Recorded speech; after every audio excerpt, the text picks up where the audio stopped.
Hey guys, welcome to an interesting video on Wild Rift. So they're back with a Ashe updated complete guide for, of course, the latest patch 5.3. But of course, also as usual, before we get into the nitty gritty, don't forget to check out Ashe's basic guide that I'll put up in the cards above for our skills, leveling order, tips and tricks, as well as a couple of combos. But with that said, let's now jump straight into it.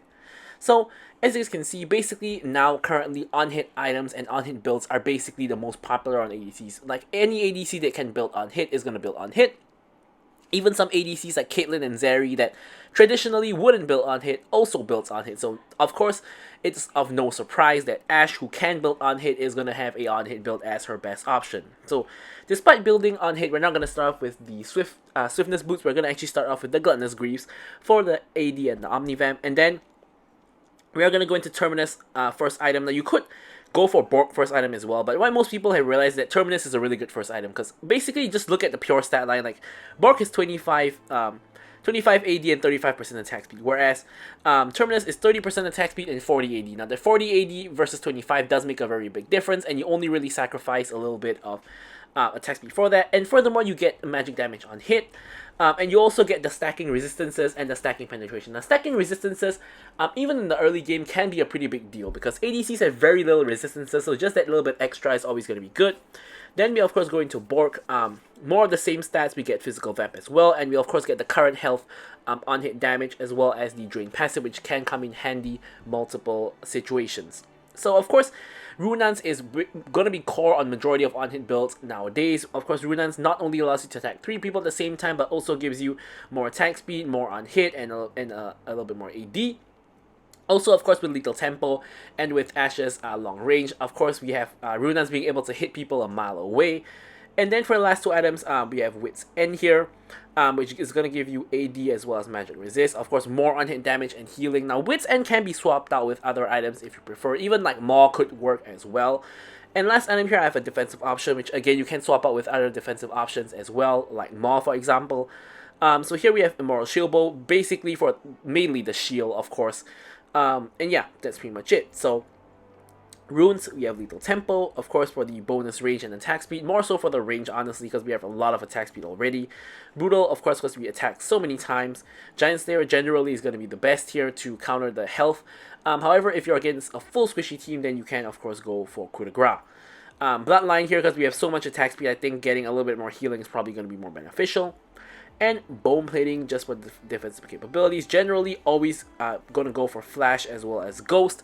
On rare instances, you can go for Exhaust if there's a lot of assassins on the enemy team. But with all that covered, now let's cover the gameplay.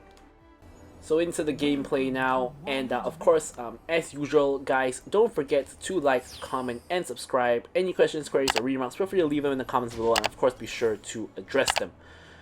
Okay, so now, Ashe is personally someone I think that is good in almost all instances. It pairs up very well with Enchanters and Engaged support. Doesn't really have any really bad matchups in lane. Like, you do okay into like Lucians and Dravens, like the really aggressive ones. Of course, you can even bully some of the other ADCs because of your range, so it doesn't really have very bad matchups. The really only time you want to really avoid picking Ashe is when there's a lot of enemy assassins, because one thing Ashe cannot really deal with is assassins. She has no real mobility, and the only thing she can do against assassins is to try to stun them. Sometimes you can't really do that. So for example, if I see like a Talon in the mid lane, a Kayn, Blue Kayn in the jungle, things like that, I'm not gonna pick Ashe because there are better options like like you have Zaya, Kaisa can try to outplay, things like that. I wouldn't be going for Ashe, but as long as there's like basically only one or none assassins in the game, that's when Ashe is really good. And this game, you can see they basically don't have any kind of assassin, and they barely have any backline dive. Of course, you could argue Alistar could hit you towards his team from behind, so can Set, situations like that, but they aren't really assassins, so we're not too scared of that. So here you can already see the bullying is commencing. Like, we are taking a little bit of poke back, but you can see we're dealing a lot of poke damage to Alistar, but especially because Alistar's level 1 is very weak. Now Alistar's level 2, he is trying to go in. Heal comes up from Nami for the movement speed to help us to run away, because Alistar proc the Spooky Ghost, and we thought he was going to engage on us. Turns out he didn't pull the trigger, which is pretty strange. But, we're not going to complain about that one, because we could be in a very sticky situation if that happens, as Varus does a lot of damage level 2, level 3. And Alistar is now roaming to mid. Now I'm still having that issue with my ping. I'm not sure when Riot is gonna fix it, but I can't actually ping enemy missing. I can't ping enemy missing and such. So here I get caught by Alistar, I have to flash over back to safety. And here you can see we're kiting the Alistar now. Nice bubble by Nami to block the Lilia from coming in. And we actually get first blood on the Alistar while getting ganked by Lilia. So here, unfortunately though, I get a little bit overzealous. I'm trying to run down the Varus, but I end up tanking, you know, like 2 full minion waves. And because of that, I do end up dying. So I should have just quit when I'm ahead and just taken the Alistar kill. Shouldn't have gone overly aggressive onto the Varus. So that was definitely my bad.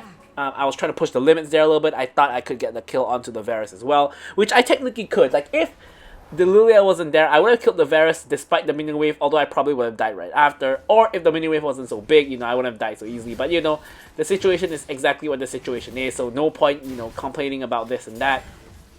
You know, what's happened has happened, so now we're back.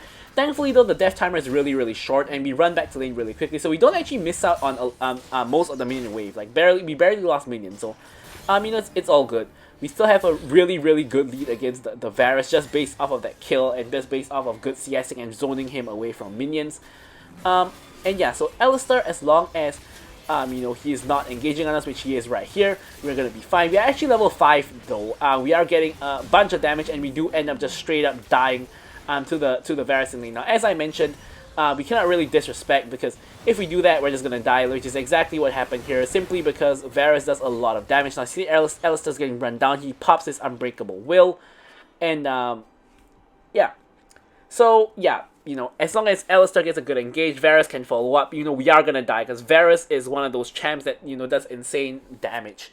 I haven't really worked on, I haven't really made a new tier list yet, mainly because I'm really unsure of the current meta at the moment. So I'm definitely gonna make a tier list when when I'm more familiar with the meta and I've formulated a more stronger opinion on who I think is actually you know, good and not. But I do have a sensing that I still think Varus is the strongest ADC. I think Xayah has gotten a lot stronger for some reason. I guess because of that pseudo nerf, which is actually more of a buff. But I do get sensing Xayah is really strong, you know, things like that. But I'm not really completely sure yet. Now here Nami tries to make a play onto the Varus. I follow up with the arrow. We're trying to run him down, but unfortunately he's a little bit too close to tower and has flash. If he had no flash, you know, that would have been a kill, of course. But yeah, it is what it is. And yeah, so here Alistar is back again, combos us, but this time Varus is nowhere near. Lilia actually comes in again, and here we're actually you know, pelting the Alistar again. Now we're actually pelting Varus. Like, we're actually popping our Q, and we're actually just doing way more damage than what they're actually doing to us, which is pretty funny.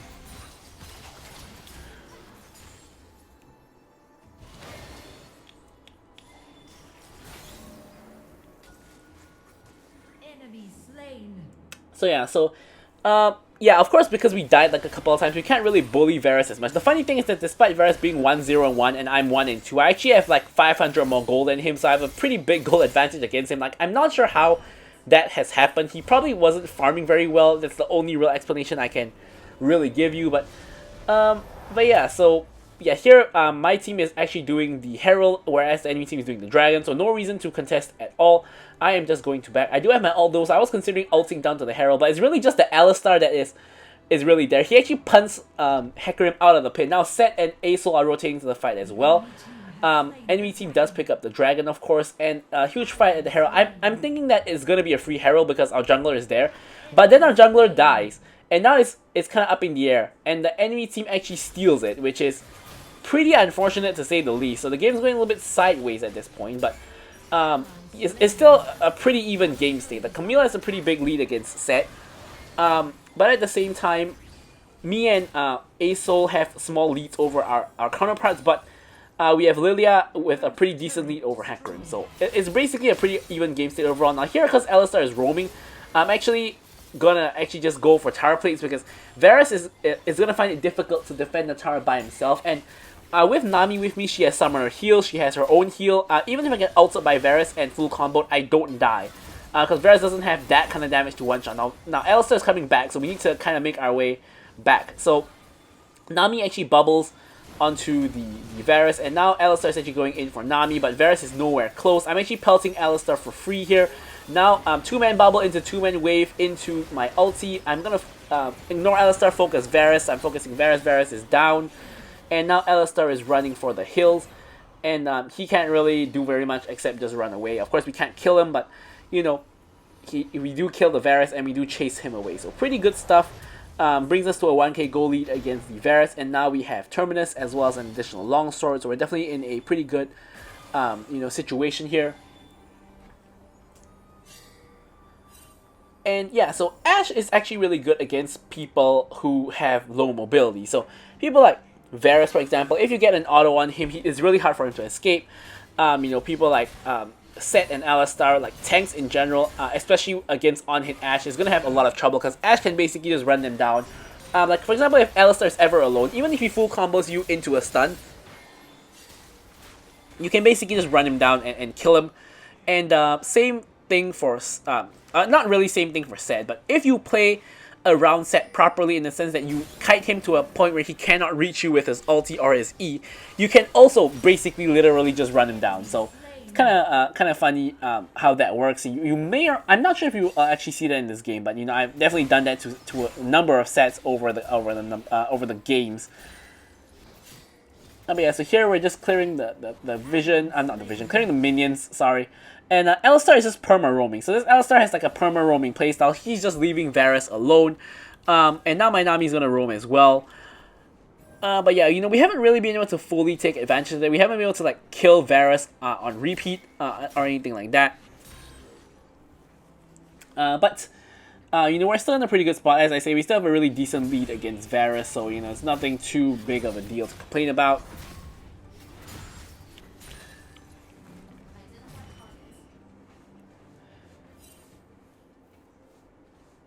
And so now we spot Alistar coming near the Raptor pit just from our Hawkshot. And now we know that Alistar and Varus are not here. So we know that any team's trying to pull off a dive.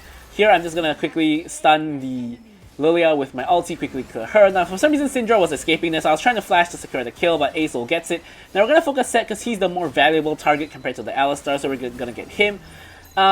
Yeah, so Set's now 1 in 4, so I'm not sure if he's really that much more valuable, but obviously the top laner generally is more valuable than the support, so we ignore Alistar, we go for Set. And now we do pick up the kill onto him.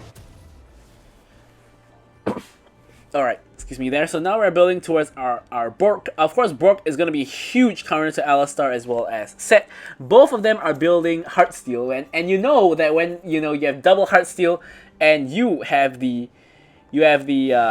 Bork, you're gonna start shredding them because it's percent health damage. So, the more health they have, the more damage you're gonna do, and that is always gonna be a good thing for you.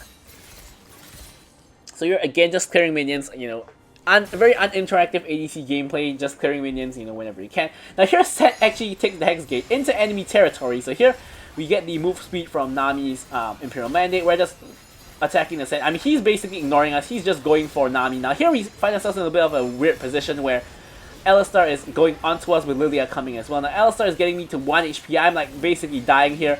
Nami heal actually saves me, and I'm running for the hills. I'm actually now kiting him. He flashes, but he dies right before he reaches me, which is a tad unfortunate. I do have the Vam Scepter and the Gluttonous Grief, so he found it really difficult to kill me. Now I have the Bork, and it's only going to be harder now. And we actually aced the entire enemy team here. So free Ice Drake for us. But unfortunately, Baron is not quite up yet for another like 1.5 minutes. And as such, we can't actually go for that. I'm going mid to get the mid wave because my team doesn't need my help at Baron. Unfortunately, Asol comes here as well and basically picks up nearly the entire mid wave. Which is a tad unfortunate because it means I don't really get the farm. But Asol's also doing really well. He has like 9k gold, which is like pretty much the most in the game, on par with Camille. So instead, I'm going to hit up top here. Now the issue with hitting up top here is the enemy team should be coming to defend this tower. I see my Nami coming, so I'm actually committing to pushing the tower. But I was expecting like Set or Alistar to be here instead of where they actually are now. Lilia and Varus actually come here instead, but I thought that we would be stopped from getting the tower, which is why I didn't actually commit to it initially. But I think some poor lane assignments by the enemy team causes us to actually get a free tower.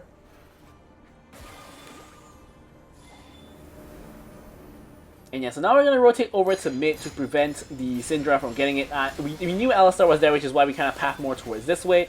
Alistar is tanking a bunch of damage. Unfortunately, I'm not quite able to kill him for a while at least, but we eventually do. And Hecarim picks up the double kill.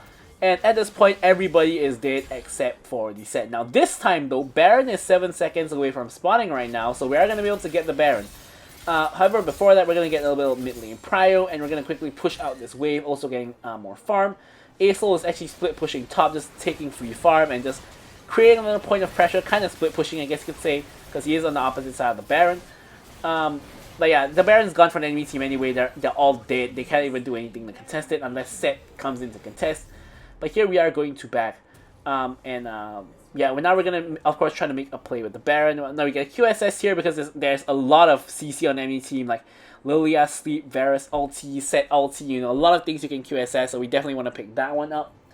Of course, when you get to your Runans, it's going to be a pretty huge spike again, because just being able to attack 3 people simultaneously is just insane.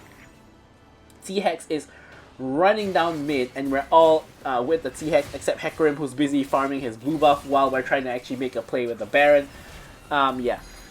So here, the Set actually gets caught onto the Acel's black hole, tries to ult in and make a play, but you know he can't really do very much 1v5. We get the tower down. Varus actually ults here. I'm like slow by like half a second on the QSS because initially I didn't want to waste my QSS, but then I was like, you know, I need the QSS here so I can help DPS for my team. So I basically was a little bit indecisive there, and I pulled the trigger on the QSS really late.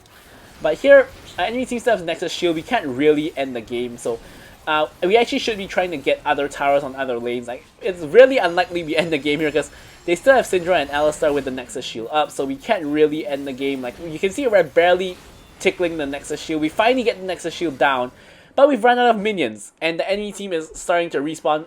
You know, Varus is up, the Lilia is coming up, you know, things like that, so it's time to back off. Now here I'm really close to getting Runans, I believe, so which is why I'm farming the enemy Raptors. I mean, whatever the case is, farming the enemy jungle is always going to be a good thing to deny them farm, but I believe in this case I was actually really close to getting Runans. We get the enemy red buff as well. And the Hecarim is also taking the enemy Krug, so entire red side enemy jungle just gets removed by us. We get the Runans Hurricane in the inventory, so triple on-hit items now. This is gonna be really strong, and we are ready to roll. If any fight happens, you know, we have the itemization for it. We actually actively want to look for a fight here, because if you look at my team, everybody is on a 3-item power spike except of course for the support.